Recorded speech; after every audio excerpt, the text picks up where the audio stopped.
Sponsored by heshes.co.uk, a fast-growing boxing equipment brand that give 20% of all sales on the branded products back to a boxing gym of your choice. Good evening, welcome back to the Niche Sports All Things Rugby League podcast, proudly brought to you by Hes Boxing Equipment for all your boxing equipment needs, and 20% of each sale by Hes goes to a boxing gym of your choice, so make sure to check them out if that is for you. I'm Lewis, and as always, I'm joined by my good friend Jordan. How are you, Jordan? I'm good, thanks, mate. How are you?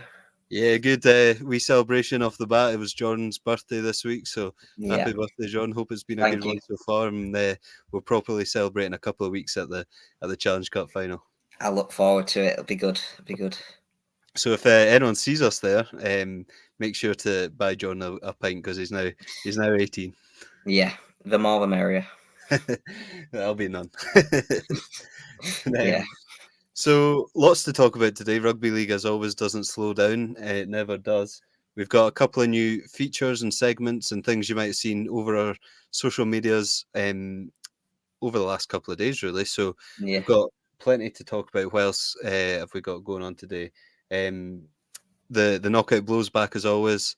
Phil's Thrills, one of our new segments. The best segment that we do. The best, exactly. Number one fan, Phil. I think he was happy with that, but then he's not happy with my team choices when it comes to the Panthers and also my American football choices. Pronunciations as well. Yeah. I'm totally. I'm not doing a good job for keeping our biggest fan happy. But no, as well, just over the niche sports sort of channels, we've got lots going on. Lots of stuff going on the boxing and MMA podcasts. Dan and Francis are have been going pretty hard with that. Jordan, as always, is bringing you the F1 content.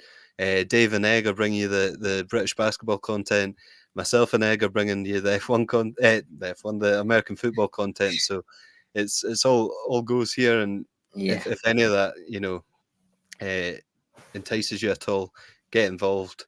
Get interacting in the comments and stuff, and as well, if you've got niche sport you want to bring to the channel and want to get involved, then we're always looking for helping hands and people who are keen to join us. So yeah, lots to talk about, and I think the first thing we're going to talk about today was going to be what you might have seen on social media this week. For the rest of the year, we're going to be playing what's called the Tri-Time Tournament. So we'll talk about that to start with. But first of all, I've been playing about with some AI, Jordan, and I've made a jingle for the Tri-Time Tournament. So I'll press play and let it play. The Tri-Time Tournament. Oh, I tell you what, AI is getting scary, too scary. That is too good. How can AI make that? Yeah, it's awful. It's really awful. It's so awful that it's good. Yeah, if anyone wants to make a proper jingle for us, then feel free. But yeah, for now it's the Tri-Time Tournament. Honestly, man. So yeah, what the Tri-Time Tournament is then, and we've got some posts out on our Twitter and Instagram about this, so make sure to check them out to go into more detail. But pretty much what we'll do is pick a game each week, and the people competing will send us 3 players. So there'll be obviously 3 players playing in that game of choice, and how it works is if that player scores a try, 5 points on the board, and if that player gets a try assist, it's an extra 3 points on the board. So for example, Avis Miske scoring 3 tries, getting 2 try assists or 1 try assist, 15 points for the 3 tries, 5, 5, and 5. The try assist gets them an extra 3, 18 pointer. So that would be a pretty special game. It would.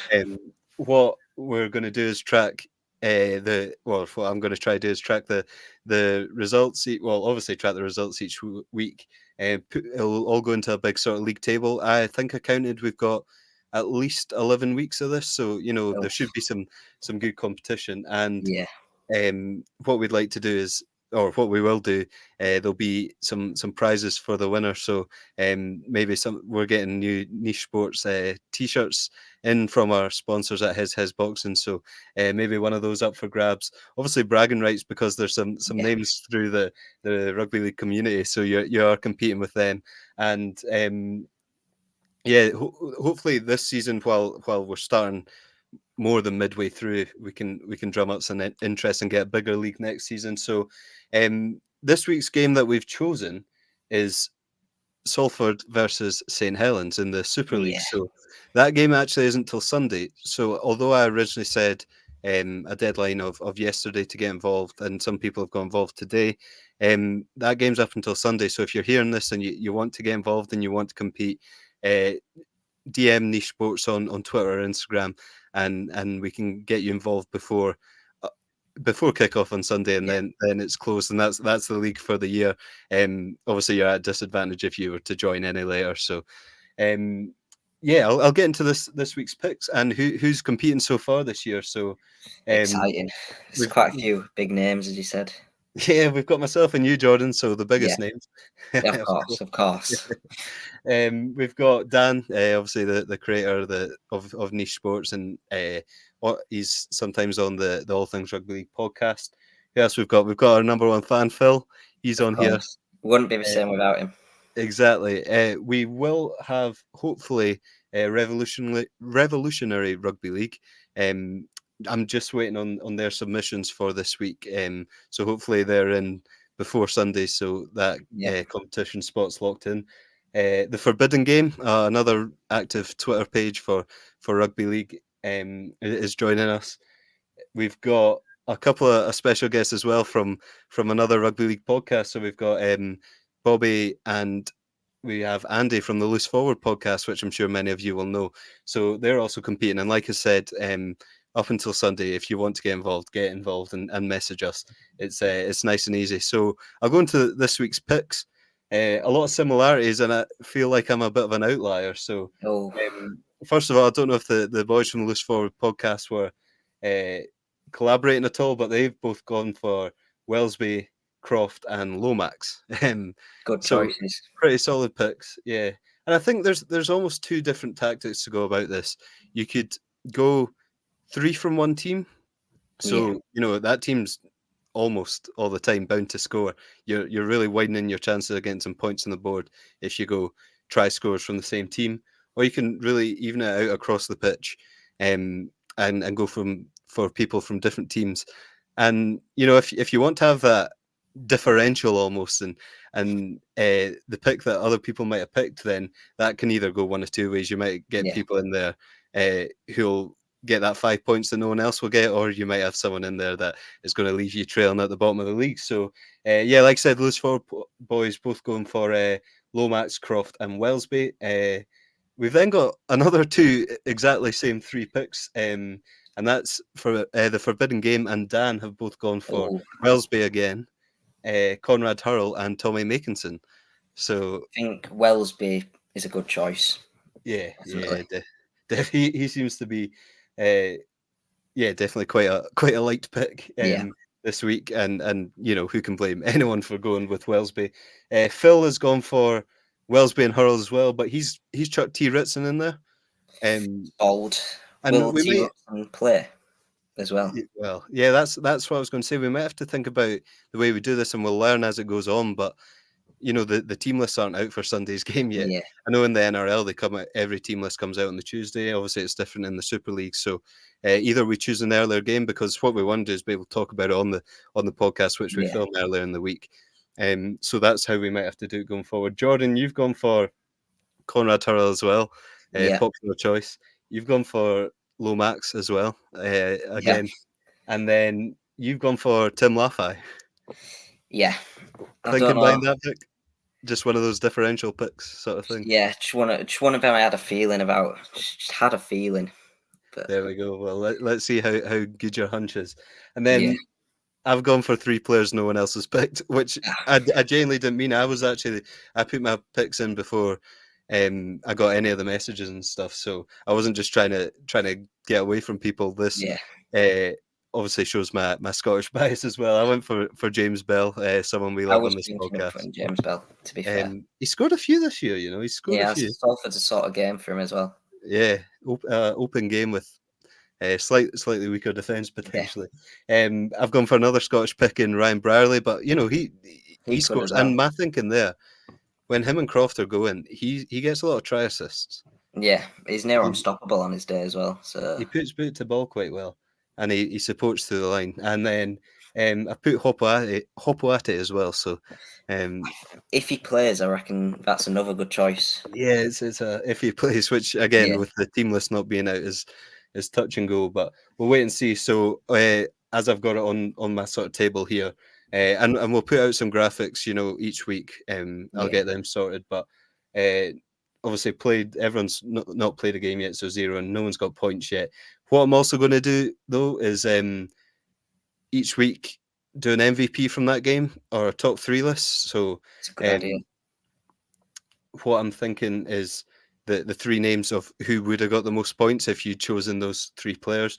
And then we're bound to, in these 11 weeks, especially when we do it next year, have players that play in multiple games during the time. Obviously, we choose a different game each week. So hopefully then we can see if anyone's, multiple times got in the MVP race, and they could be the season MVP for the Tri-Time tournament. Yeah. So it's exciting. Hopefully, listening to this, people can get involved, and like I said, it's not too late. So we want to get that interaction up and get people competing, and like I said, bragging rights and prizes throughout the year. So keep an eye on the tournament. If you can get in before Sunday, you're in and competing, and if you can't, then keep an eye on who's doing well, and see me at the bottom, no doubt. After 3 picks, no one else took. Yeah. Shocking, but no, I think it'll be good fun, something different. It will. It's good to get that interaction as well. It's what we always want.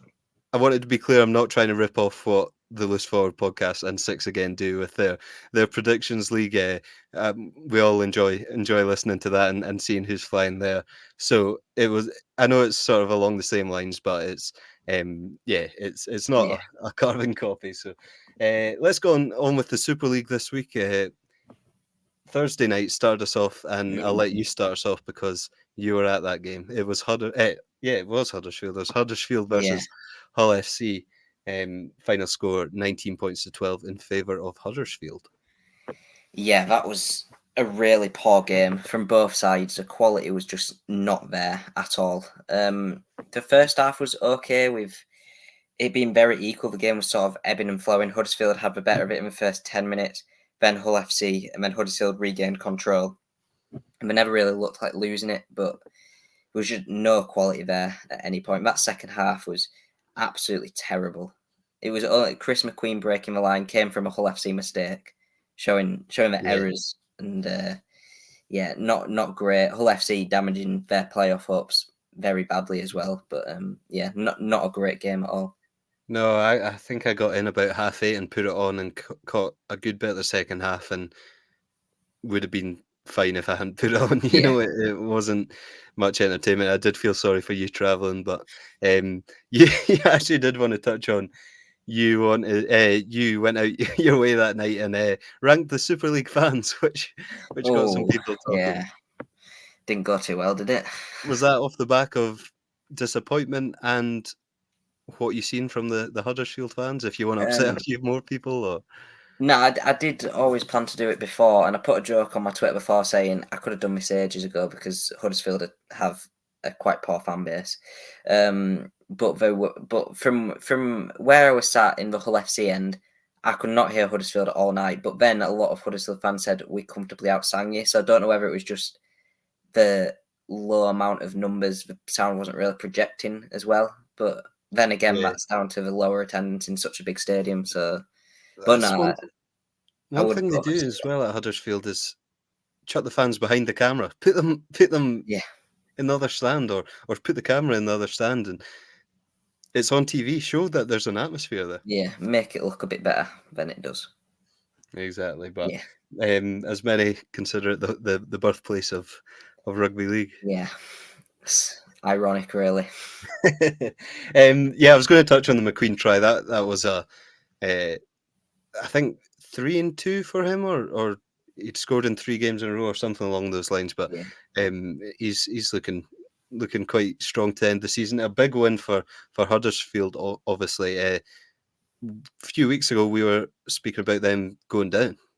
I know, times change quickly. 3 wins on the bounce for them as well. So they are technically still in with a chance of the playoffs. Really, it's not Who over isn't yet. at this time? You know, Uh, it's so close. But yeah, they are technically in with a chance of the playoffs. Hull FC. Oh, still yes, but no. still all to play for. There's Yeah. games coming up, Yeah. and we'll speak about who Hull FC are playing next week in a bit. But yeah, it's just that close Super League, like we've talked about all season, and it really is anyone's Yeah. league for the taking, even at the top, all the way down to the bottom. And as we say, anyone can beat anyone. Bad news for you. It was coming, but it was made official today. Jake Clifford is a Cowboy from next year onwards. So we knew it was coming. We spoke about it before, but that's not going to be the knockout blow this week. But for you, it might feel like it. Yeah, no one's irreplaceable, but it's about as close as irreplaceable as you can get, I'd say. Although since the concussion, has he been quite the same? Probably not as good, but still very good, is what I'd say. Yeah. The last 2 weeks he hasn't been great, but then no one really has. Yeah. Casford game Hull won comfortably, but that was the first half. That was just like the full Huddersfield game. So Yeah. I'd say it's been worse, but not bad.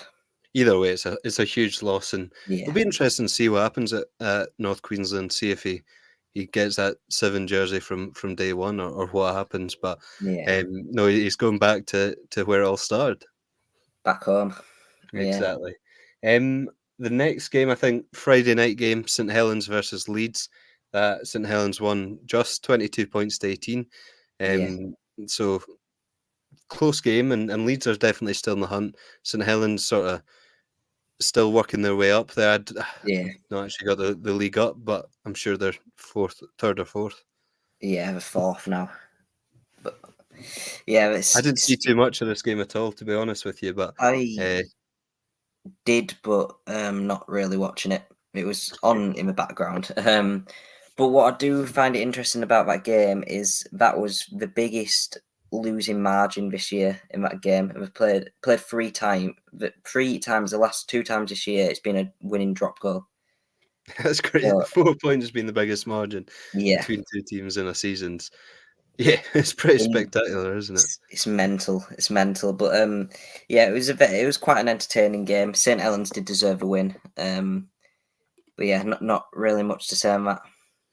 No, and actually, just there while I was looking in my back, completely unrelated, but as you might see there, a few rugby league posters up in the background. So that's from a guy I'm sure you've seen on Twitter and Instagram, ZB Creative. So we've got one. Let's see if I can point in the right direction. Brandon Smith, top there where I'm pointing, and it's actually him playing for New Zealand and throwing a bit of cheese. Obviously, his nickname's the Cheese. We've got Nathan Cleary, obviously Panthers. That's him in a New South Wales jersey. We've got Lachlan Coote, who I got the pleasure of interviewing last weekend for Scotland, which was pretty surreal, to be honest. And then we've got big David Fafita, the big bopper, with the mullet, which was pretty much the only reason I bought that photo. But I'm not a Wakefield fan. At Wakefield, David Fafita. Exactly. So yeah, just a wee shout out there while we're on the podcast to ZB Creative. Make sure to check out his designs, and he sells them on Etsy. So it's definitely a worthwhile purchase. They're very good. Absolutely. And he's constantly making new ones with big moments throughout the season. I actually might have to buy another one. He done a big Brad design. So I mean, if it wasn't for Hull Car, I'd be purchasing that one straight away. I might have to buy it. Make you put it up. Definitely. So Speaking of Hull KR, while we're on them, they then on I think also Friday night played Castleford, which was a 34 points to 16 win.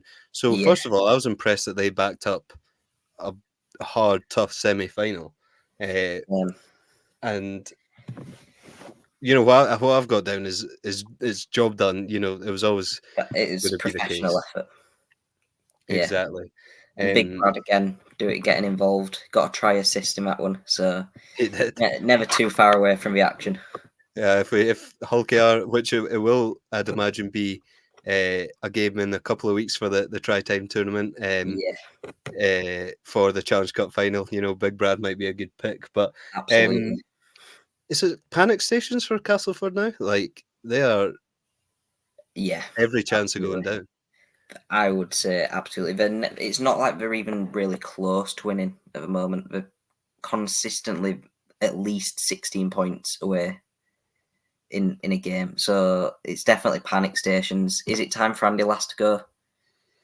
Will he last the season? That's shocking. He's got I think a 2.5 year deal he originally got. So Yeah. 2 years still on his deal. To pay him out is the expensive bit as well. Exactly. It's I reckon he sees the season through, but if they go down, he's definitely gone, and either way, he might be gone. But yeah, I feel like with Castleford, every time I watch them, there's just randomers in this team. They've not. I don't even know if their team's Super League quality at some points. But then when I seen them at Magic Weekend, they were brilliant. Yeah, it was just always that one thing lacking, I think, recently. But it seems like Casper can't, and I also can't really put my finger on what that problem is. Yeah, no, it's we spoke about their defense. We spoke about the right side attack getting better, and that was weeks and weeks ago now, and it's never really come to anything. And I think that's obviously the big problem. So they are in a fight to save their lives, and I think the week after the Challenge Cup final, maybe they play Wakefield. Yeah, at Wakefield as well, the place that you don't want to be playing that game at. No, definitely. So that could be very telling, that game. It could. I think Casper now have one's in danger. Wakefield are in the driving seat. Stay up. They're the ones on form, and it's just crazy. We were speaking about Wakefield. Are they going to win a game? Yeah. Now they could be every chance of staying up. Yeah, and I think the difference about Wakefield is they're not just picking up wins in the lower end games, picking up wins from nowhere, like last week showed. Yeah, the Sharks could learn. Yeah, yeah. How about then we actually just move on to Wakefield, who, as you're just mentioning there, they beat Warrington 42 points to 6, and huge score. Absolutely crazy.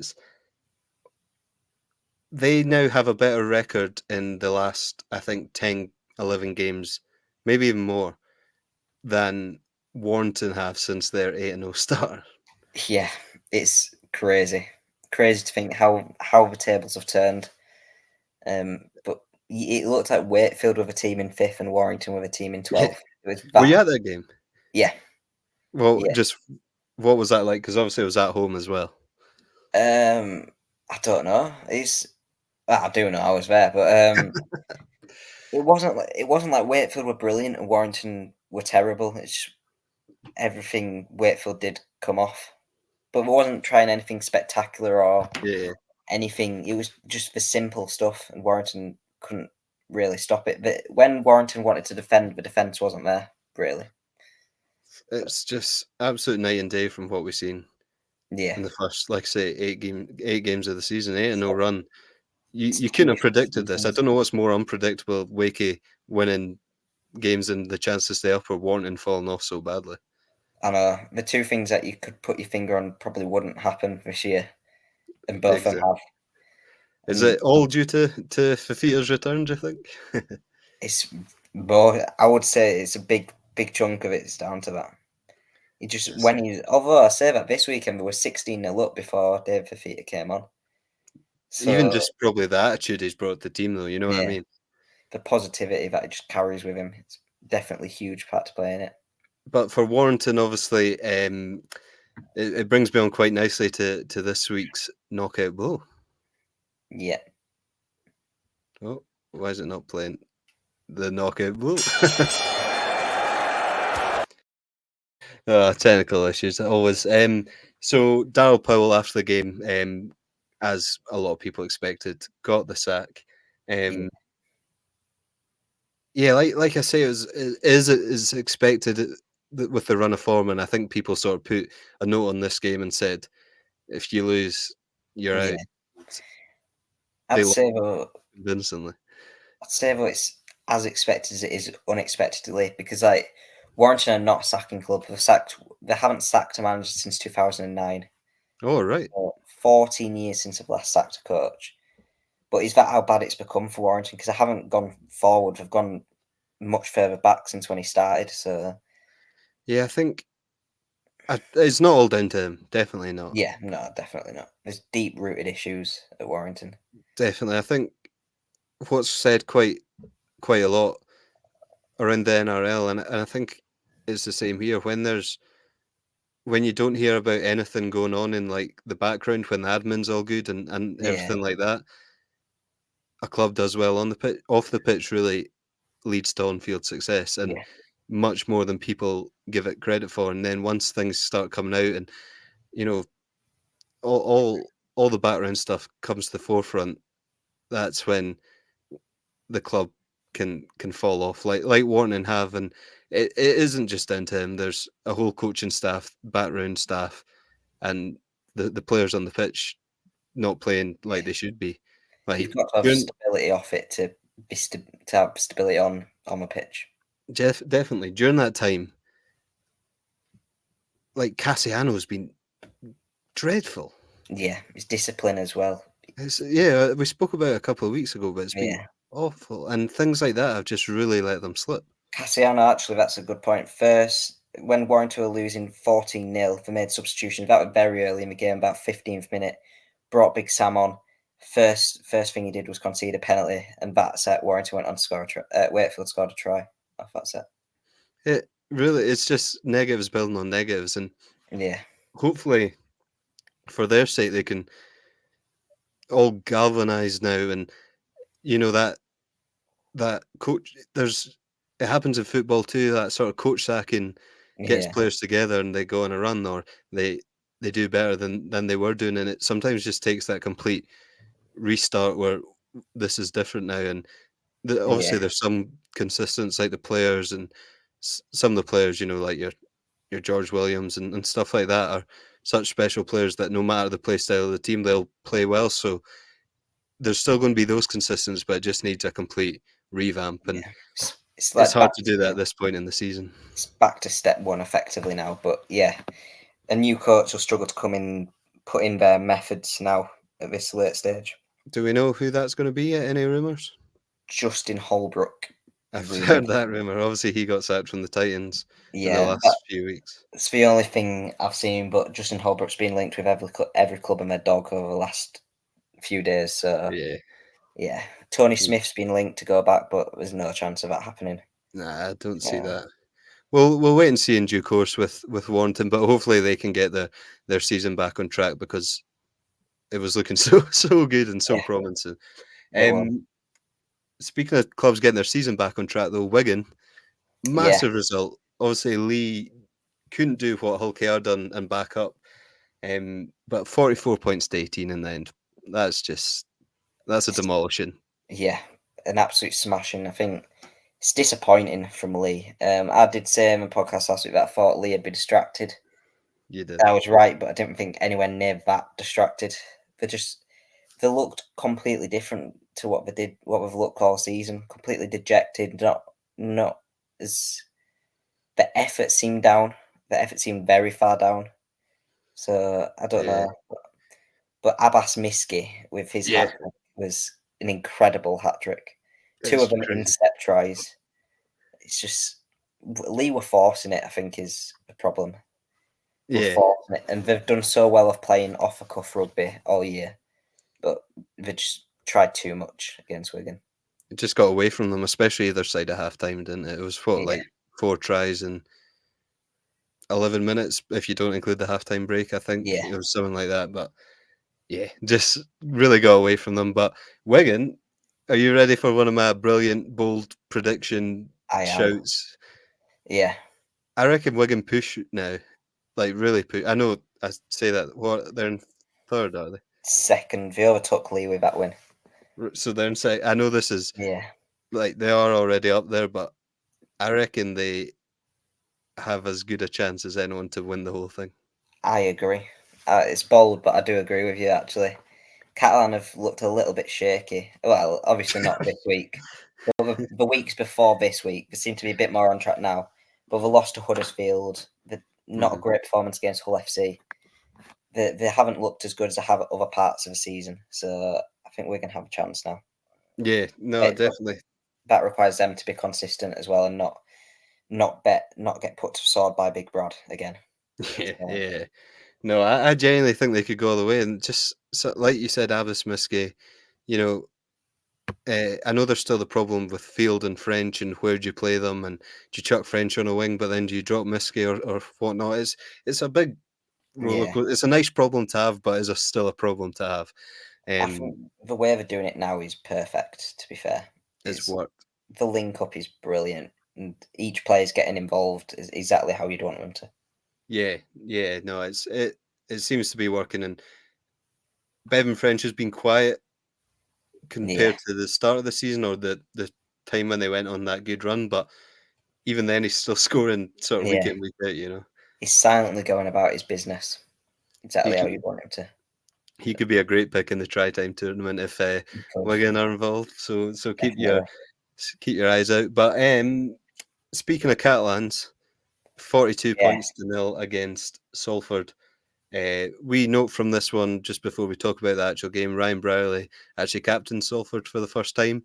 That was what I was going to say. I was going to say that I've got a stat that he captained the team, but yeah. But then during the week, things have come out about him potentially heading. So I think I wouldn't expect that to be true personally. No. But if it is, then Salford, what's happening at the club right now? There are, especially early in the season with like the what was it, like the sponsor that was like a finance company and then getting fans to pay and stuff like. They are definitely, is again, that sort of background stuff isn't right at the moment for them. Yeah. But at the same time, are they still with a chance of making the six? Obviously they are. Like, yeah, I'd they say definitely are, as are 10 of the teams. But are they like a good chance? I would say Hull, Leeds, and Huddersfield all have a higher chance, personally. KR or KR, I think definitely do. I think the top six now.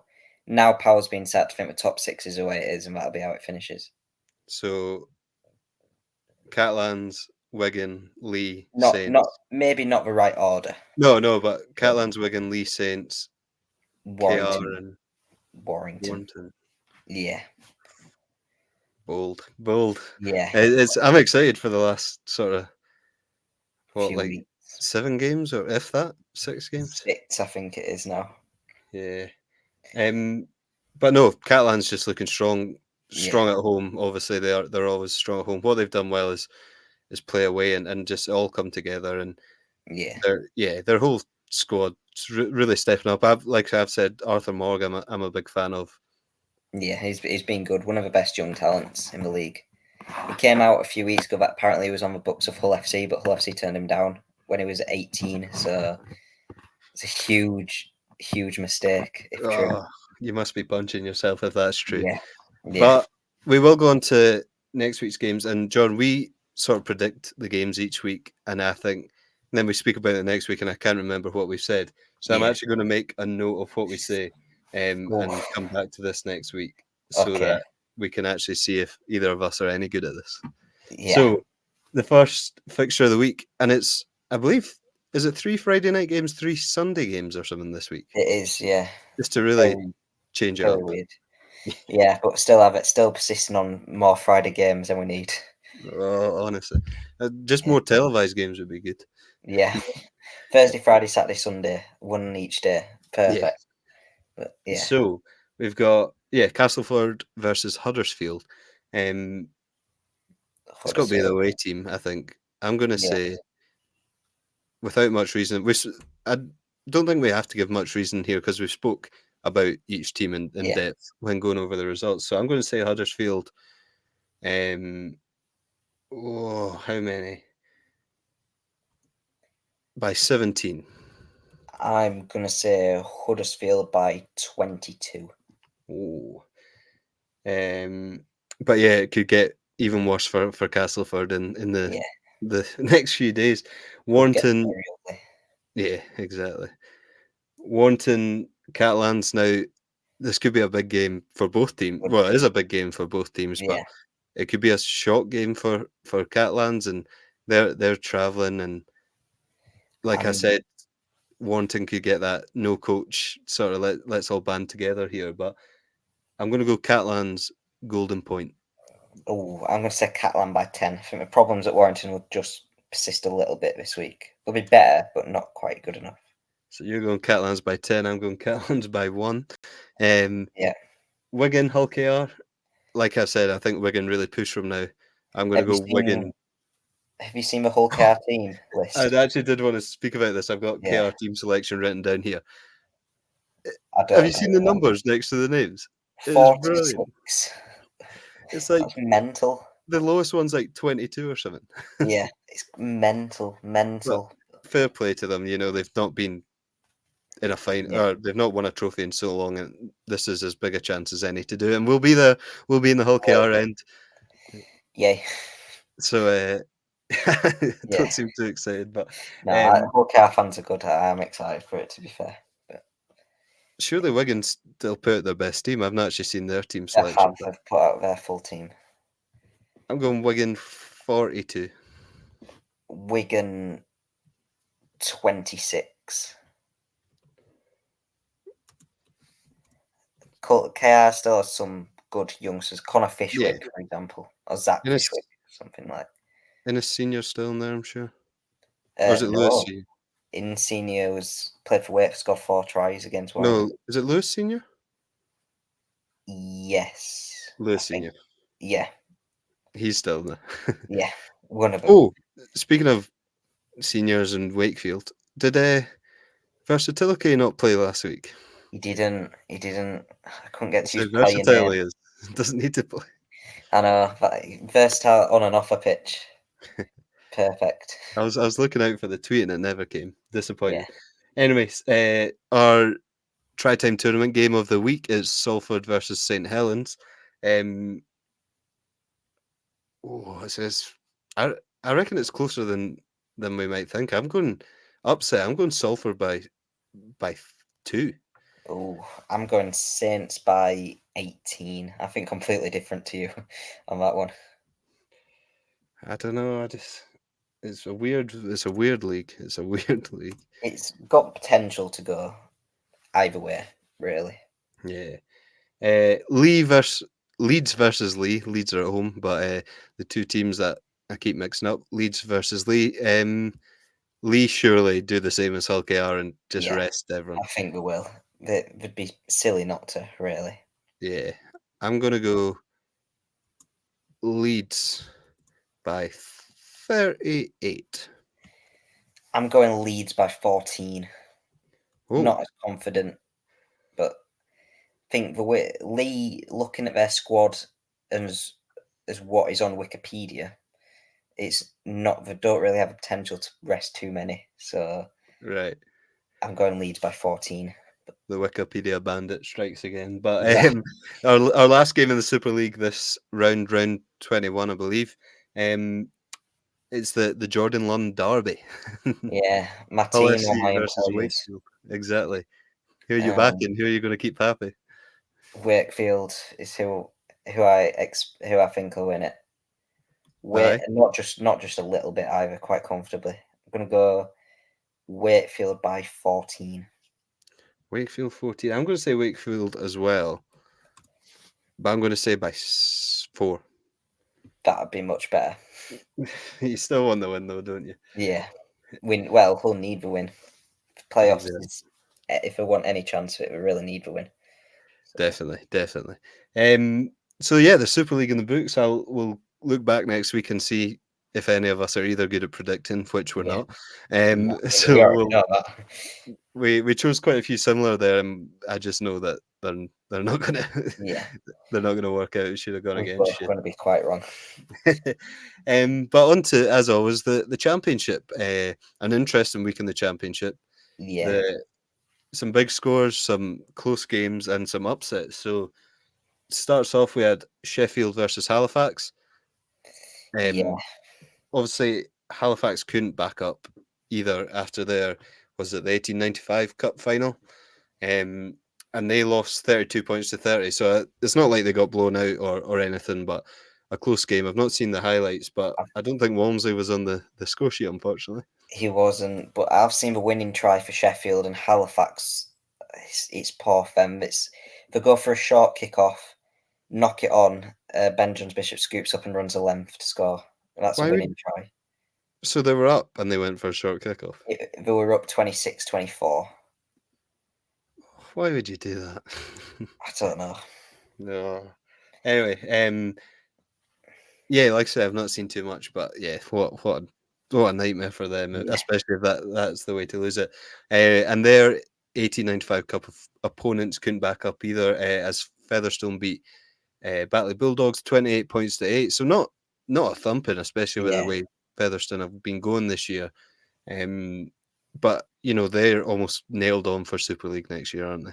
Yeah, definitely. Well, we've said that every year for about 4 years, and not once have they actually made it through. So Mm. I don't know. I think this year's been the best we've seen of them, but they never seem to have a final last bit. So I don't know. Yeah, well, we'll wait and see, but I can't really see it going any other way. But it's the beautiful game of rugby league. It It is. changes at the drop of a penny. So, yeah, big win for Featherstone there. To lose with an even bigger win, 64 points to 0 over Keighley. Yeah, huge win. But again, I think that's another one that we'd expect. Yeah, Probably, maybe not by that much, considering Toulouse have been a little bit shaky this year, but still. it's the job they needed to do, and we got it done. Exactly. Moving on quickly, we've got Witness versus Whitehaven, 36 points to 28. So a closer game, but Yeah, I've not got too much to take from this. My actual note next to the game is meh. Like, it's just a sort of, it's just one of them games, isn't it, really? But yeah. I do remember we were both wrong about who we predicted, because we said Whitehaven, both of us. I But do remember that, yeah. yeah, So there we go. Witness Never bouncing take a back. tip. No, don't trust us. If you're doing any betting, don't trust us. Yeah. Here's one that Dan, our boss, won't like. Yeah, And we've spoke to him about it. He's not happy and he's a bit shaky now. yeah, that Tom Skinner meme. yeah. I don't get He's getting nervous. nervous. Yeah, I think he does. No, Yeah. because Newcastle, who would have known it, but they've shown in the last few weeks they can win at Kingston Park. I know. After we Interesting. started talking about it. Yeah, You're welcome, Maybe- Newcastle. we were the motivation that we needed. Exactly. They must be listening. But they Yeah. came out with the 25 points to 19. That's an odd scoreline, first of all, to see. Yeah, it was Um, 19-19 and then a 79th minute winner. to oh, make I it didn't realise it 25. was like that. Yeah, Which is, Newcastle are probably already down, I'm not sure anymore. but Swinton, Keighley, Barrow are also sort of in that mix. And Yeah, I think realistically Newcastle are probably going to be down, but they stand a chance now, at least. because I it's two reckon- teams that go down as well. Yeah, I'm leaning more towards Keighley out of the three, I reckon. Yeah. Yeah, See what I'd I'm, say. we'll wait and see what happens. But Yeah, I would agree, Keighley, especially after such a big loss, it's easy to say, but just no form recently from what Yeah. I remember seeing and what I remember Started- talking about. started so promisingly as well, around the lower mid-table, and now they're just fighting for their lives. So Yeah. fighting with like the hands tied behind their backs with the results and the teams are playing as well. So not great for them. It's not. London, York, 24-10 to York, the away team. And Who would have thought it? I think I thought it. You did. I said London, and you said And then- York for the And we upset. looked at the table Yeah, because we originally thought London was the upset. yeah, But So, yeah, there we yeah. go. You did predict that one, but that's a huge result for York actually. Massive. Yeah, where are they now? 8th, 9th, I think it is. I believe so. I've not got the table up, but yeah, they're They're safe. Yeah, just drags them away from that little relegation battle at the bottom, so we'll be happy with that. And then a big game, the Monday night game, which many of people would have known about this week, as little coverage as the championship game gets. This got a lot of coverage for All the right reasons. Yeah, exactly. Literally taking the words out of each other's mouth there. But Bradford were at home to Barrow, and this week's rendition of Phil's Thrills, where we like to highlight the good that rugby league does. It was a no-brainer. So for those of you that don't know, and I'd like to apologise in advance because I'm not going to do the story enough justice, and there's lots out there to check out and get involved to donate. But Bradford Bulls fan who's known by everyone in the rugby league community, and especially on Twitter and whatnot, Andrew Foster, unfortunately lost his son to a rare disease, and his very young son, still a baby, called Rycroft. So yeah, devastating times, but what Andrew's done and putting the awareness out there. I'm actually. Can I get you to double check the name of the disease, Jordan? I don't want to. I can. I'll do it quickly now. Yeah. Yeah, I don't want to mess it. So go check out Andrew Foster on Twitter and all the stuff he's shared. Bradford have shared so much for it as well. He actually joined the Loose Forward podcast for a special episode. Our friends over there, and I listened to that. It's 28 minutes, I think. So definitely go have a listen. It's emotional, and yeah, this game really showed the good that rugby league can do. The 13th minute, everyone clapped and sang to "Rocking All Over the World," Rycroft all over the world, and yeah, the videos all over Twitter. It got sort of national coverage, and it's the best thing that can come of such a sad situation. Yeah, it is called. Sorry if I pronounce it wrong. Schwachman-Diamond syndrome, a rare genetic condition that affects multiple systems within the body and in a quarter of cases results in bone marrow failure.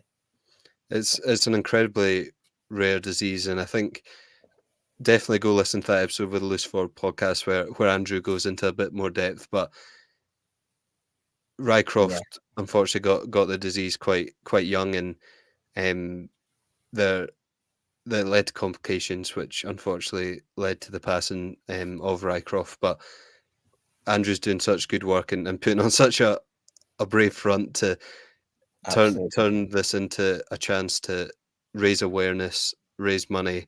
So there's links to the pages to help raise money as well, towards the research and the medical attention of this brutal disease. But yeah, we wanted to put this in for Phil's Thrills this week because the attendance at the Bradford game and everything that was done from the club, from Andrew, and from the fan base, and people were at the game who had nothing to do with either clubs, but were there to show their support and their kindness. And I think that I seen one of his photos in the last couple of days that the bucket collection from that game raised loads of money, as well as the thousands of pounds that have been raised through online means. And it's good to see the rugby league community come together. As much as the last couple of weeks there's been moaning about referees and people getting angry at Jordan for calling their fan base rubbish and all that, it completely stopped for over the more than just a moment, it stopped for everything that's been done, and every time something comes up, you don't fail to see someone interacting or sharing with this, Yeah. because it's the way that it's just a game, rugby league, but it's a lifestyle, and it's such an important part of many people's lives, and it really is bringing people together. And when it's for such a great cause and whatnot, it's really important to sort of show that togetherness, no matter who you support. And it didn't matter who you supported on the night. Barrow actually came away with a big win for them to help Yeah. take them out or away from Swinton and Newcastle a wee bit. A annoying loss for Bradford, and in a close game. It was 14 points to 10, but yeah, the That's rugby. not what the game was about, really. No, not at all. I think the full time score, a few people cared about, and no one Yeah. really cared that the game's bigger than a result or a place in the league. Yeah, absolutely. The game itself wasn't what people were there for, which shows how good our community is in rugby league. Definitely. So, like I say, it's impossible if you've not seen that already. But if not, make sure to go and search for Andrew Foster and show your support in any way you can. And yeah, we just wanted to say sort of thank you to him as well for sharing his story, and he's such a big personality in the rugby league community. And then you see someone through their tweets, and that just brought the person to the account, sort of thing, if you know what I mean. And Absolutely. like I say, it doesn't matter who you are. Go listen to that podcast he done with Niche Sports, because yeah, that must have been tough for him to go on and do, but he done brilliantly. So yeah, we want to thank Andrew for putting on the brave front and sharing his and Rycroft's story. And we're thinking of him and his family during this time, definitely. Absolutely. It's a terrible thing to happen. No one should have to go through it, but the way everyone's reacted and everything that's been done is fantastic. Definitely. So slightly somber note, but we'll go on to next week's championship fixtures. So Yeah. we've got Newcastle at home again, where they're starting to look a bit strong. They host Widnes, who are also coming off a big win. So I'm going to take Newcastle again. I think I'm going to take them by 12. I'm going to say Newcastle by 14. Oh, similar. Yeah, very close on that one. And then we move on to York Toulouse. Although York did get a big win over London, I think it's Toulouse's game. I'm going to say Toulouse will live up to their name, and it's going to be an upset, and York win by 6. Wow. York by 6. I'm going to say Toulouse by 28. That's probably the more sensible one. But then it's Whitehaven versus Sheffield. Whitehaven coming off a loss, Sheffield coming off a last-minute win. I'm going to say Sheffield by 2. Close. Ooh. Whitehaven, with a team at Sheffield, lost to last time and started their losing run as well. Wow. So, I'm going to say Sheffield by 6. So yeah, I agree. Close game, but yeah, Sheffield to take it. We'll keep going through these quickly, but Barrow London, I'm going to say Barrow continue their form and actually win by 2. I'm going to say Barrow by 10. Wow. Barrow by 10. And then it's Batley versus Bradford. Surely Batley might do a bit of a Hull KR and rest some players, but do they have that luxury? I think so. I reckon it's a good point, actually, with academies and things like that. I'm going to say Bradford will win by 14. I don't think Batley risk anything. Even if they do have to play a relatively strong side, they're not going to risk anything. Yeah, I've gone Bradford by 30, so yeah. It's sort of a no-brainer. Swinton Keighley, that's a huge game. It is. In the terms of relegation and what's going on at the bottom at the foot of the table. I'm going to go back Swinton, as I keep trying to do, but yeah, I'm going to join you this week as well. So I'm going Swinton by 13. I'm going Swinton by 18. 18. Dan will be hoping that comes true. Yeah. So then Halifax will surely, if they can, do a similar thing to Lee, Hull KR and Batley, as we expect and they play Featherstone anyway. So Yeah, I'm going to say Featherstone by 60. I'm going to say Featherstone by 42. 42. There we go. So again, we'll look back at the championship next Yeah. week and see how wrong we are once I again. was just about to say that, yeah, just how wrong we were. Moving on to League One, the team of the week, I believe this week, or they're in there anyway, Cornwall. Yeah, As what a win for them. yeah, just as you removed them from your Twitter bio as well. Maybe that's all I needed. I was holding them back. They beat North Wales Crusaders 40 points to 38, and yeah, it's what a game for the expansion teams as well. Yeah, exactly. Two great teams, two great games. One great game, sorry. And to be fair, North Wales Crusaders nearly did the greatest comeback of the season. They were Yes. 40 points to 4 down, weren't they, at half time? So It's yeah, a great product for rugby league and expansion. it's a game of two halves, and Yeah, completely. definitely. But yeah, Cornwall managed to hold on. Rochdale beat the Midlands Hurricanes. I thought Midlands would back up their impressive win the week before, but they couldn't repeat that. It was 37 points to 22. So, still it's positive signs from Midlands, where some games they've been scoring like 4 points. It's been a last-minute try. Yeah, there's certainly still signs of improvement in that. And what I've noticed about this week is just as we say the League One big scores are starting to stop, they've come straight back up again. They've fairly come up, but there's still not the 60s and whatnot that we like to not see. Quite. Which is good for a competitive league, I guess. Yeah, absolutely. Speaking of competitive league, Dewsbury, their first loss of the season, they've drawn a game, but this is their first loss. And it was to second place Hunslet. I think not seen the game, but yeah, it's Dewsbury are still pretty much up there on their own. Yeah, it's a loss that probably didn't want to go invincible, but it changes absolutely nothing in the grand scheme of things. Exactly. Yeah. So yeah, that was 16 points to 14. And again, a close game. Yeah. Low scoring for what League One's used to seeing.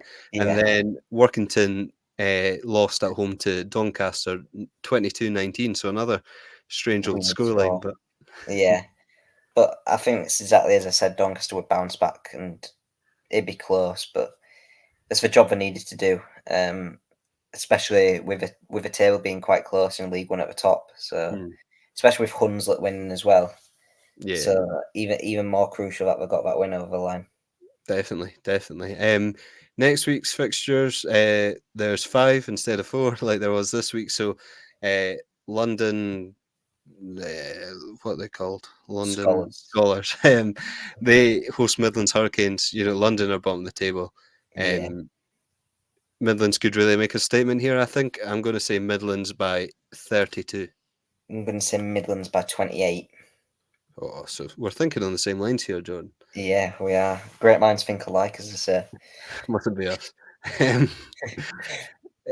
Cornwall, they'll hope to do it again, but they host Oldham this time. I'm going to go Oldham by. Actually, no, I'm going Cornwall, the team of the week to strike again. I'm going to say Oldham, but only just. I'm going to say Oldham by 6. Oldham by 6. I'm going to say Cornwall by 12. That'd be quite the result if I do that. Yeah, that would 2 in a row team of the week. So yeah, easily, without a doubt. North Wales Crusaders will look to bounce back, but they've faced Doncaster, who are coming off a win. I don't think they do. I think they do. Oh, so you're going Doncaster. I don't think I like anymore. How many by for Doncaster? 16. Oof, big win. I'm going to go North Wales Crusaders by 8. And then Rochdale host Hunslet. I think Hunslet back up a big win, and they're going to try stay up there with Dewsbury. I'm going to go Hunslet by 23, random. I'm going to say Hunslet by 28. There, we're back to thinking alike. Yeah. Boring. And to finish off, Dewsbury will really look to come out strong and win big against Workington. Yeah. I'm going to go Dewsbury by a mighty 55. I'm going to say Dewsbury by 38. I think they'll do what Featherstone did when they lost to Toulouse and come out and absolutely thump the team the week after. Yeah, so League One continues to be interesting. Let's see those scores get back up to triple Back- digits. Hopefully. Yeah. Talking of triple digits, actually, quick touch on the women's game. I only saw one game this week, the game that I was at. Alton Raidettes versus Wakefield Trinity Ladies. That finished 114-4 to Alton. So, very strong performance from them. Wow. And am I right in saying that was before the Wakefield game? Yeah, it was. It was 50-0 at half time and then 64-4 in the second half. Imagine having a better half than 50 now. I know. But yeah, not great for Wakefield. But again, they didn't have 17 players, so you're at a disadvantage before you start. So, Yeah, definitely. Let's hope to just keep seeing the growth in the women's game, though. It's you know, you're lucky enough to be getting to go to quite a lot of them, and obviously not always the results that you want to see, Yeah. but I think it is growing well, and it has so much potential, like the way women's football and even women's rugby union and whatnot is growing. Let's hope to see a similar sort of trajectory. I think NRLW, what's happening over there is really growing, and that could be genuinely, like, as rugby league's the main sport in Australia, women's rugby league could absolutely soar over there. So let's hope to see that. But talking about talked about women's football as well. Wakefield Trinity Ladies play the Lionesses this week, the Swinton Lionesses, at 2 p.m. at the Be Well support. So if you can get down to that, it'd be good to see as many fans going to support them as possible. Definitely, and the Women's World Cup in football keeps going on. It does, with the Lionesses doing well. So win-win for everyone. Nah, for no one. I will always back whoever plays in England, and that's just a sad fact of life. Yeah, just how it is. Just how it is. Just because you can beat us at the Euros. Yeah, yeah. That's the best 0-0 draw I've ever seen. I don't agree, but yeah. Anyway, enough of football. No one wants to hear about that. Yeah. That is boring. On to something I'm really excited to talk about, as always, this week, the NRL. For a reason on my chest, if I point to the right bit, I'm excited to talk about the NRL, as always. But we'll start off with the Thursday night fixtures. Brisbane defeated Sydney Roosters 32 points to 10. And Jordan, you watched the full game and you messaged me after it. Let's hear your thoughts. Sydney Roosters, what? I can see why they're struggling. That's one thing. Just doesn't. They're not clicking. But Brisbane weren't out. They were good, but they weren't again. Like with Wakefield beating Warrington, they didn't try anything special as such. It just happened. All happened. But I think that's more down to Sydney this week not being the strong. Roosters played so strong, and you can't fault their effort. They came out and they especially the first 20 minutes, which is where all the games are close. But they probably made a game of it, I would say, in that first 20. But that's what the good teams do, is they knock our team out for 20 minutes, then turn on the burners. But they came off a big win in Sydney, and their squad is, they've got hundreds of Origin players, and a big shout out to Daniel Tupou for the Roosters, who now becomes the out and out top try scorer in Sydney Roosters history. So he but I do like him. He's represented New South Wales a lot, and he just seems he doesn't go over the top and celebrating people's faces, or he just gets on with the job, and it's probably why he's got to this point. I think it's 140 tries or something for Sydney Roosters. It's a lot. Taking over the great Anthony Minicella as well, who's a bit of a legend in his own right, and will always be. So no, it's a good for Daniel Tupou, but not to take it back to football so quickly. Why are the Roosters just Chelsea? And I think I've said that before, but it's true. It is true. They'll sign who they want, and they'll underperform. It's not good. It's not good if you're a Roosters fan at all. I think there was a contender for Phil's thrills in that game, I would say, Pat Carrigan's first try. Oh, if you've not seen that celebrate, it wasn't as good as Alex Twal's first try for the No. Tigers earlier in the season because that was after 100 odd games. But Carrigan, I think, was up over 50 games or whatnot, Yeah. or around that mark. But it might even be near the 70s. I can't quite remember off the top of my head. But what a player! First of all, I know. It week in, was week out. hearing Voss's excitement in commentary Yeah, that really was a cherry on the cake for me. But yeah, Carrigan, what a player! Had a really good game on he's Thursday night. a constant 8 out of 10 at worst. Like Yeah, he's easily. just he's got like he's like a halfback in a forward's body, and Yeah, in a I way agree. like Isaiah Yo does, but just like more of a forward, if that makes sense, like stronger No, I running agree. and stuff. Yeah, I no, couldn't believe he hadn't scored a try, to be honest, but good on him. yeah, absolutely.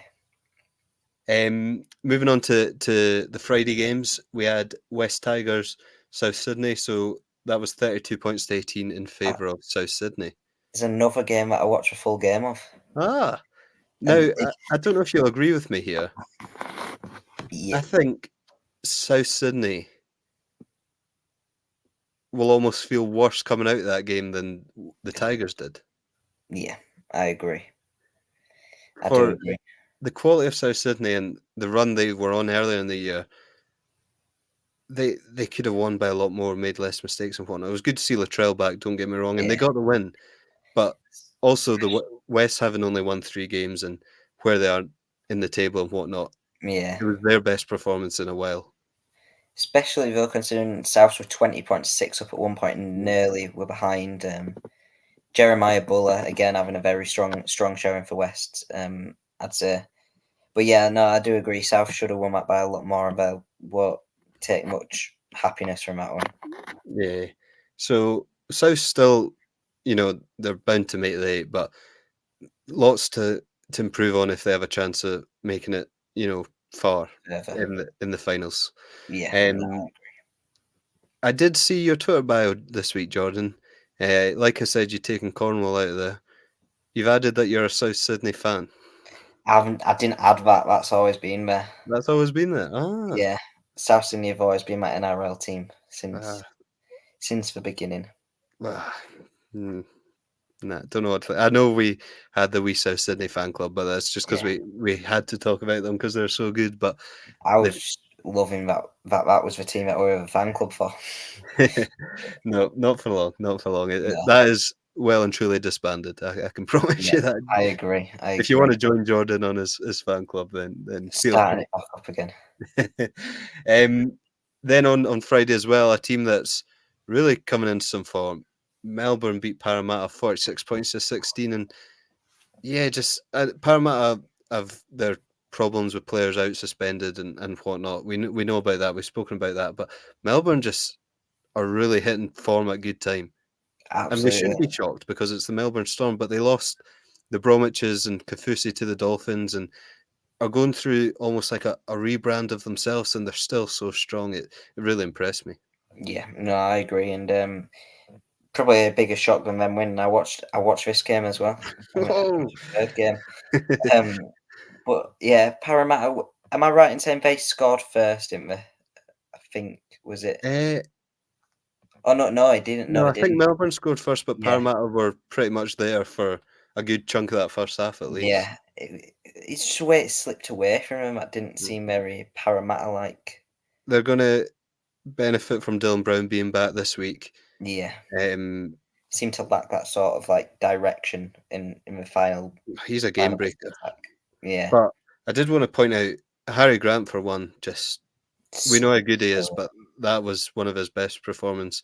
I was listening to Bloke in a Bar, which I know I speak about a bit, but a couple of guys on Bloke in a Bar when they're doing their review that are on Guru and Timmy, they are big into Supercoach. So I play NRL fantasy with my mates, but Supercoach is like that on steroids. It's like fantasy, but in even more depth. And I think it was Harry Grant's best ever score on Supercoach this week. So I'm not surprised, to be fair, the way he played. Brilliant. And Jerome Hughes as well. Just very strong. who could be back soon? Ryan Papenhuyzen, like we said last week. Because they needed more. Because they needed Yeah, more exactly. fire to add. They're starting to look scary coming closer and closer to the finals. But yeah, Yeah. massive win for them. And then Saturday morning started off with the Newcastle Knights. They got a big win against the Canberra Raiders, who, they've been up there all year, the Raiders, and just been solid. Yeah. But they really got blown away by the Knights. Kalen Ponga, Bradman Best, really took it to them. Yeah. And Yeah. they just look good. But I always say the goldfish. I think I might start calling our fans the goldfish. But Yeah. it could be easy to look at the Raiders in this game and be like, oh, what's happening? Season's done. They're still in there. It's not- It's yeah.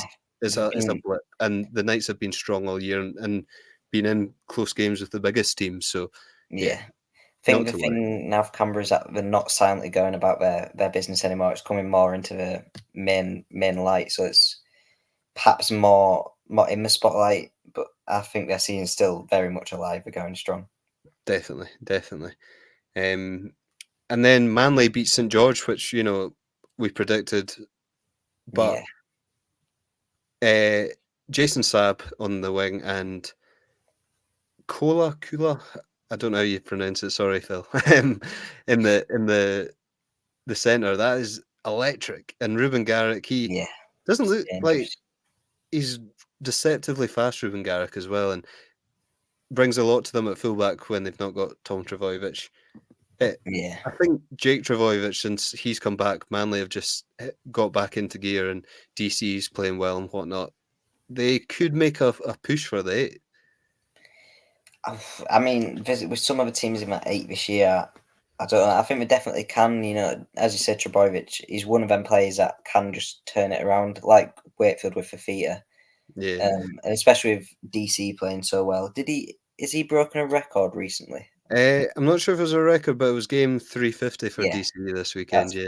That's what I meant. Yeah, it's little things like that will keep. It's all coming together for them. Like with Melbourne, it's all starting to come together at the right time.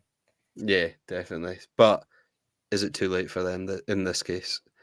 Especially with the strength of teams around that area of the league fighting for top 8, I don't think they make finals.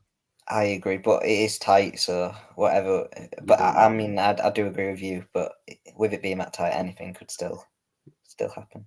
Exactly. Then the game, I'm happy about it. I think I was nervous when we were speaking last week. Panthers, Sharks. We spoke about how the Sharks can't beat teams in the top 8, and it showed because the Panthers won 28-0, but it could have been different. But the Panthers just, Cleary's been back for a couple of weeks now. He's just hitting a different gear again and becoming the winners everyone knows we are. People are going to hate me talking right now because I'm speaking about the Panthers. But Luai was brilliant. Cleary brilliant. I think, did you see Cleary's 40-20? Just I didn't. It's one of the games I didn't watch or see any of. But no, just absolutely brilliant. Liam Martin and Taruva done the, I think Try July was still on, and they done the Dirty Dancing celebration, and Liam Martin picked up Taruva. Brilliant. Honestly, love this club. It does sound brilliant. But no, just Scotty Sorensen game 150 as well. I seen a good clip go on the Panthers Instagram or Twitter or whatnot. And it's a clip from about a week ago. Scotty Sorensen not made his debut, but he was at Cronulla and scored his first try against the Panthers. So game 150 he goes and they beat Cronulla 28-0. And, the Panthers' defensive record has been a highlight of this run they've been on, where they've made 3 grand finals in a row, could be going for 4. Yeah. And this season has been their best defensive record of all of those seasons where it's been highlighted. And I don't think it's been highlighted enough. And to hold the Sharks, one of the highest scoring teams all year, to 0, just... Yeah. To nil anyone in the NRL is impressive, but for it to be the Sharks, it's a new level of impressive. Honestly. Absolutely delighted with the result. I'm trying to even think. I caught the first half of that, but... Yeah, it was a busy morning for me that morning, and I wish I could have seen more. But on to the Sunday, and we had the Bulldogs beating the Dolphins 23-22. Now, I was up unreasonably early on the Sunday, and I got the second half of this game somehow at Yeah. 6 in the morning or whatever it was over here. I But one thing, it was 23-22. The Dolphins love coming back into a game, first of all. do. It's becoming one of their trademark traits now, which is It really incredible is. to think. And although they couldn't get the job done, the Bulldogs took a 1-point field goal before halftime, I believe. Yeah. And it's essentially what's won them the game. Yeah. Yeah.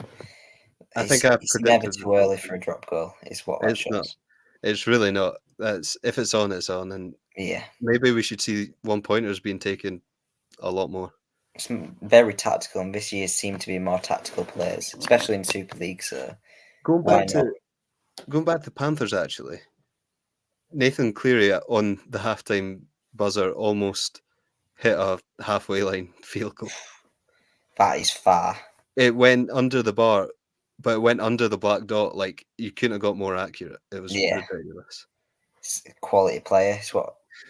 Yeah, What but he does even is- that is unexpected from him. It's what he does. But yeah, the Dolphins scored late, and Izako had a kick, not even from the sideline, but maybe 5 to 15 meters out from the sideline, Yeah. and it was windy. They said it was windy, and it looked windy, but you would almost bet on him scoring that kick. Yeah. Disappointing, but Yeah. yeah, the good fair play to the Bulldogs. They played well. Yeah. But yeah, Dolphins are a good side as well this year. exactly. So They're only going to get better. They've got Herbie Farnworth from the Broncos and Tom Flegler coming their way, along with a few more names in there that I can't even begin to remember. Those are the two main ones, though. And Herbie yeah, Farnworth is, in my opinion, the best centre in rugby league. So it's not it's a bad point. definitely up there. Definitely. I'm very jealous that he's English because what a player, by the way. Yeah. And then to finish the week in the NRL, Gold Coast 22, North Queensland Cowboys 13. And Didn't where predict are that. these weird scorelines coming from this week? It was a weird week in the NRL. It really was. But yeah, the Cowboys were in it, and then they just weren't. And did you see the Yeah. Val Holmes yellow card? I didn't. I heard about it, but I haven't seen it. So last week, Val Holmes got his first ever yellow Yeah. in a long career that Val Holmes has had. I couldn't tell you how many years, but for sort of like the pass had just gone away. Like, remember when Jake Clifford got knocked out? Not as bad, Yeah. but that sort of thing. Exact same thing happened this week, and it was forceful contact, Yeah. shoulder to head, and he's now received I believe 4 to 5 game ban. Do 4 we? games, I think. Maybe it was 3 to 4, but he's going to miss a lengthy period of time leading Yeah. towards finals, which could be shaky times for the Cowboys. But Scotty Drinkwater and that can definitely get them back on track. But no, big win for the Gold Coast, who looked really good. Yeah, absolutely. It's they're again starting to pick up the results again now a bit. So it's going well for them. Where are they in the table now? I've not got the league up. Let me double check because I did want to check a couple of things. But if I just pull it up, get the ladder. The Titans are 12th on 22 points, but so are the Dolphins and the Roosters, who are in 14th, by the way. That's a new low for the Roosters. The Eels are in 11th with 24. Seagulls now in 10th with 25. They got that draw with the Knights, who are in 9th early doors in Yeah. the season. And then the Cowboys and the Sharks and the Rabbitohs, 6, 7, 8, all on 26. So 14th upwards is all to play for that top 8, which is It is. pretty mental. A Gold Coast. I would say they have a chance. I don't think the Sharks make it, and I think the Eels get in there. I think Dylan Brown being back is huge. Yeah. I think the Eels do. I think outside of that, though, I'd put Gold Coast as most likely for me. It's going to be hard for the Cowboys as well. Mm. It really is close, and in a way, almost closer than, or it's almost the exact same as what's going on in the Super League. Yeah, Just a different amount of teams, sort of thing. it's both league. Everything's very close this year. And League One, it's been very close. It's all great year of rugby league across the 3 leagues. It is. I did want to talk about the team on bye this week, who was the New Zealand Warriors. They sit in third Still, as well. still, because they had the bye week where for some reason Yeah. you get 2 points. But they're them and the Storm in fourth are on 30 points. Broncos and Panthers on 34. The Warriors running is unbelievable. Obviously, they beat the Sharks, then the Raiders, then had the bye. Yeah. So huge points. They've got the Titans, who the Titans they're not to be messed with. Definitely, it's Yeah. going to be a close game. They've then got the Tigers. They've then got the Seagulls, who I know are hitting form. They've then got the Dragons and then the Dolphins. They don't play a top 8 side or a current top 8 side for the rest of the year, and they're sitting in third. Do they have a chance at the league? Nah. Yeah, true. Probably not with Panthers or Brisbane, but I think they cement that third place. They, I think they're almost nailed on for top 4. Easily. In fact, I'll do a punishment if they don't get top 4. I will too. I will too. We both will. We'll wear hulky air tops or something. Oh, no. That'd be fine for me, and you'd hate it. So. The Warriors run-ins absolutely unbelievable. And while we're talking about run-ins and games to go, because we're getting on a bit now, we'll quickly predict next week's NRL. Before talking about a couple of key things from what happened in the NRL in the last couple of weeks. So Sydney Manly. Is that Sydney Roosters? Yeah, sorry. Yes. Manly by 8. Well, I'm going Sydney by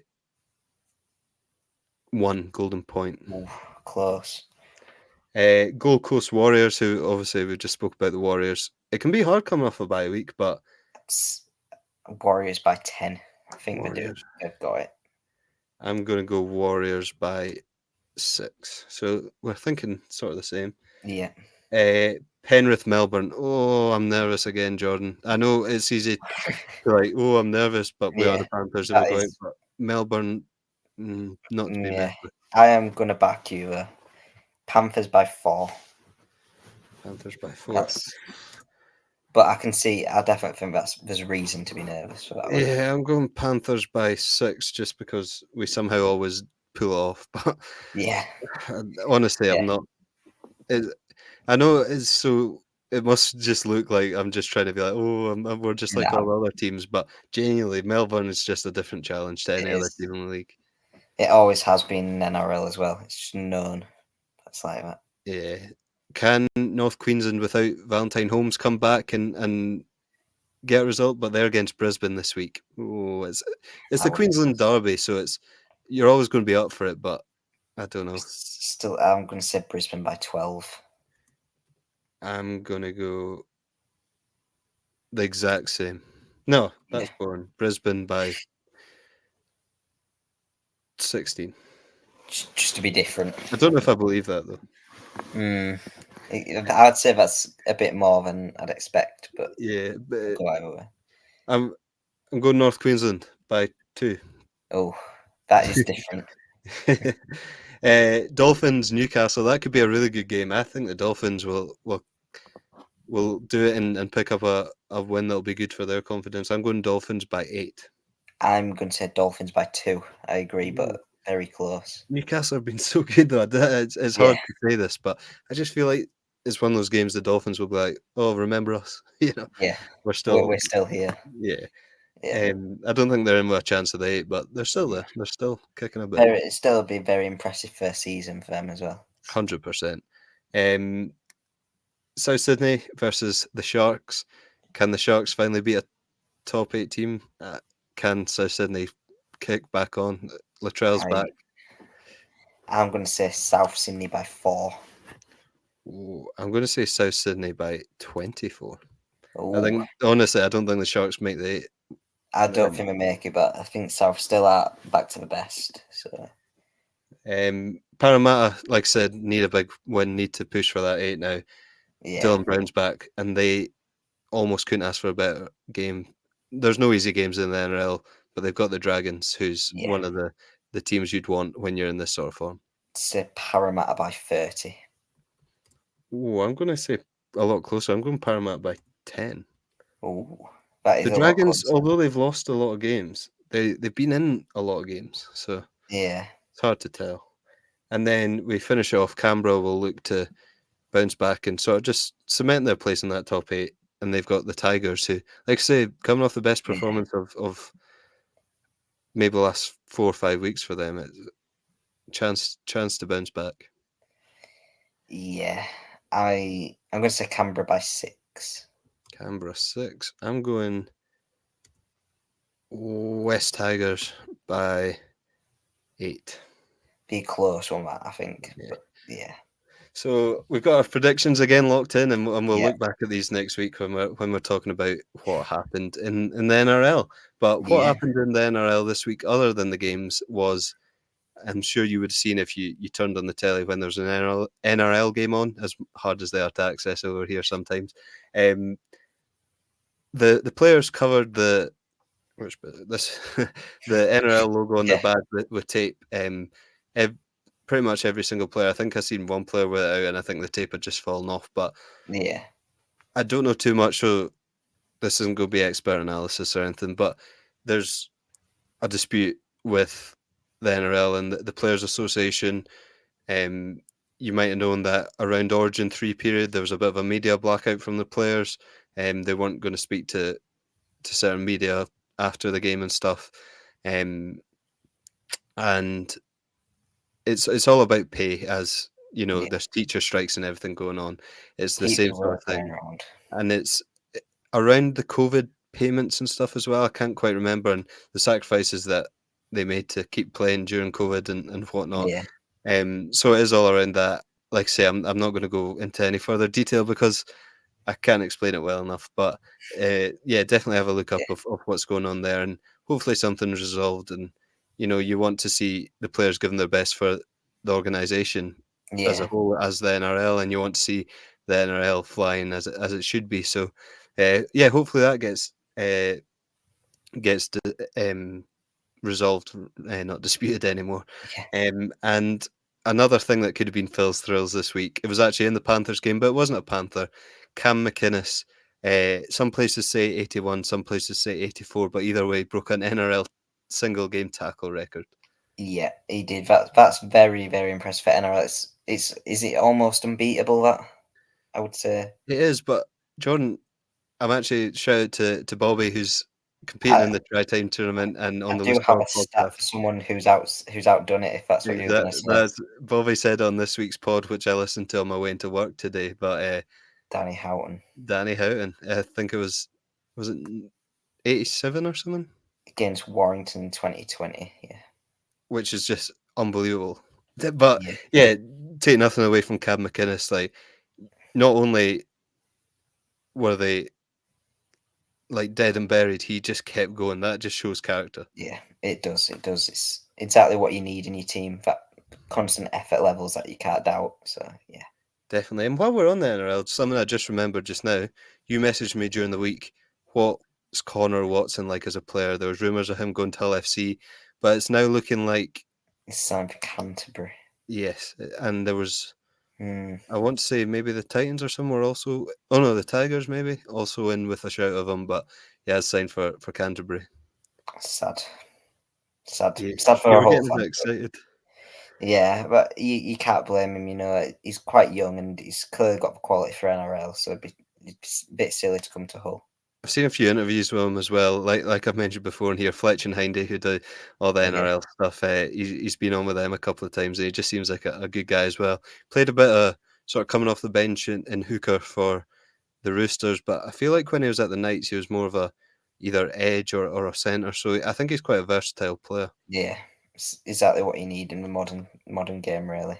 Definitely. So hopefully he's got something to give to that Bulldogs franchise, and we can see them kick on. And speaking of kicking on, Kikau, almost the same word. Close, Kiko came back close. for the Bulldogs in that win. I forgot to say that at the time, but I think he even scored. So good to see Viliami Kiko back from injury. Obviously, Yeah. a former Panther, and we've had to adapt to not having him or Coruscant this year. But good to see him kicking on, and yeah, hopefully he doesn't do that against us if we play them again this year, which I'm not sure we Yeah. do. Yeah. But- Got to against your old club. Got to make sure that moving was the right decision. Definitely wasn't looking at the table. No, I do But agree. when you've got as many superstars as we do, it's hard to keep them all. As we see with Crichton Yeah. disappearing next year, and Lee New and Jermaine Salmon's been signed by the Bulldogs this week as well. But bit of news. Yeah. Who I've said before is probably the only Penrith player who doesn't walk into, or like sort of regular sort of in the squad, who doesn't walk into a lot of other teams. But it'll be good for the Bulldogs. He's versatile as well. Be interesting to see how it works, if it's a good decision, but it should be. Yeah. You'd never see him sign for the Raiders after Ricky Stewart made weak gutted dog comments at him, but that's all in the past. And this episode's now in the past because we're done for another week, Jordan. We are. I'm excited because in 10 days' time we'll be at the Challenge Cup final, and we would have completed our 7-7 challenge. Yeah, starts on Friday or Saturday. Saturday, yeah, I think, and then we do the 7 days finishing on the Friday before the Challenge Cup on the Saturday. So if you don't know what that is, we were lucky enough to have Barry McDermott on the podcast probably about a month ago now. Obviously a rugby league legend and good friends with Rob Burrow and Kev Sinfield, and he's done a lot of fundraising for M&D and Rob Burrow, and we asked him if we could get involved, and he set us the challenge of the 7 days leading up to the Challenge Cup final, running 7 kilometers each day. Now, I'm a big boy with a bad knee, so I'm not looking forward to it, but I'm definitely gonna do it. We've got Just Giving that we're trying to share as much on social media, so go on the Niche Sports social media or Jordan's page, RL Blogger on Twitter, or my Rugby League in Scotland page, and you'll see the link being shared, and anything's appreciated. We want to shout out the people who have sort of donated so far, including I believe a referee, Jordan, was that right? Yes, Kevin Moore. The first donation gave £10, so thank you very much. I don't know whether there's any relation to Aaron or Liam Moore. I'm not too sure. If there is, that'd be great. But yeah, it'd be great for as many people to donate and get involved as possible. The link is, if I can remember it rightly, www.justgiving.com/page/7-7, I think. I just want to have a quick look because someone else donated a pretty sizable donation. And it's someone who I recognise from sort of the rugby league community on Twitter and sharing and liking posts. It was, I want to get his name right, so I'm just looking it up. Jason Wiley. So, Jason, if you're listening, we really appreciate it. And like you said in your donation message, a fantastic cause that deserves all the support it gets. And that's all we want to do is promote it. The awareness is already so high, but if we can do anything to get involved and promote that and raise some money, that's what we want to do. So I'll probably be sleeping during the Challenge Cup because I'll be knackered from running 49 kilometers in a week. But no, it should be good. I'm looking forward to it in a way, but we are doing that. So if it's a hard time, as we all know. So if anyone has anything to spare that they can donate to that, it'd be hugely appreciated. But even if it's just a share of the post to family, friends, or on your social feeds, that's again goes such a long way. So yeah, we really appreciate it, and we'll try to shout it from the rooftops for the next week or so. We will get as much support as we can, because it's a very good cause, and that's the main thing. Definitely. So lots have happened this week in rugby league as we've gone over. Obviously the sad news, but positive outcome of Rycroft and what Andrew Foster's doing. Make sure to check that out as well. And keep an eye out for the updates on the Try Time tournament, which Yeah. well, like I said, the game's not till Sunday. If you can get you a DM to Niche Sports or myself or Jordan by sort of Sunday morning, and Yeah. if you can choose 3 players from Saints versus Salford, then you're in for the league for the year, and we'll be messaging you each week to get your 3 players from the Yeah. chosen game, and you're in with not only bragging rights but the chance at not just a Niche Sports t-shirt but potentially some other prizes too. Absolutely. Lots to win, lots to get involved with. Definitely, and like we mentioned at the start, lots going on with Niche Sports. So check out everything that's Yeah. going on, and thank you as always for listening. I do want to leave us on a good note. The Try Time Tournament. Could see that coming from a mile off. One more time. The Try Time Tournament. The Uh-oh. Try Time Tournament. Oh, AI is scary. it's too scary. That should not be made by a robot. No. On that note, Jordan, thank you as always. No worries. Right, cheers, everyone. Thank you.